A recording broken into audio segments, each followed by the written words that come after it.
How y'all doing out there? Welcome to Clayton Showalter's YouTube channel here. You can see we've got our log splitter set in this framework here. We busted that framework apart, reground where we're going to weld, and as you can see we've got a generator sitting back here. We wanted the width of the generator. Well, we need a generator if we take this thing off in the sticks, because this thing is electric, and I don't think your nearest tree is going to have the bark where it peels up and you just plug in. If they have that kind of a tree, I don't know about in your neck of the woods, but at least not around here. I haven't seen the tree where you flip the bark and plug it in and fire it up. I haven't seen that yet. Maybe somewhere in the near future they'll come out with something like that. So we're going to tack weld this front piece of angle iron here. We're just kind of fitting everything together. This log splitter is going to slide up more, and this generator will probably slide a little bit more back. We'll have to make some bracketry to where this thing's going to sit, but let's tack weld this piece in here.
That piece is tack welded in there.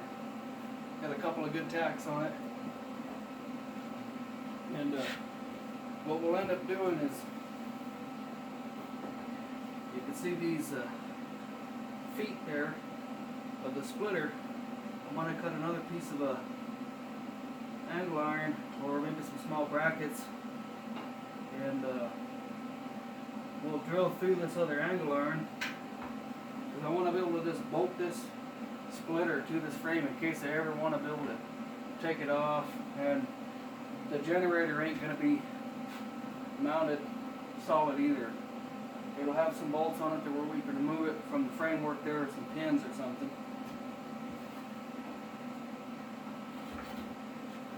That's about where that's going to sit there. So we'll give you guys more of a close-up on what I'm kind of doing here.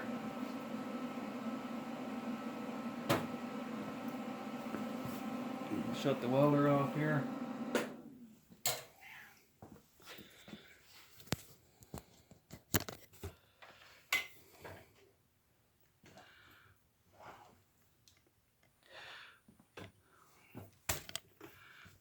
We'll just kind of try to get you a close-up here what's going on. See my framework there, and you can see where the generator's sitting,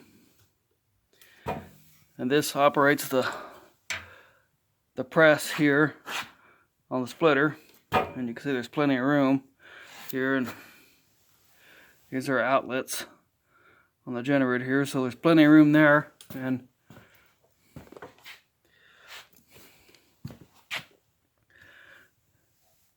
there's the exhaust right there, so at least that'll be blowing back away from me there. But that's kind of the ideal.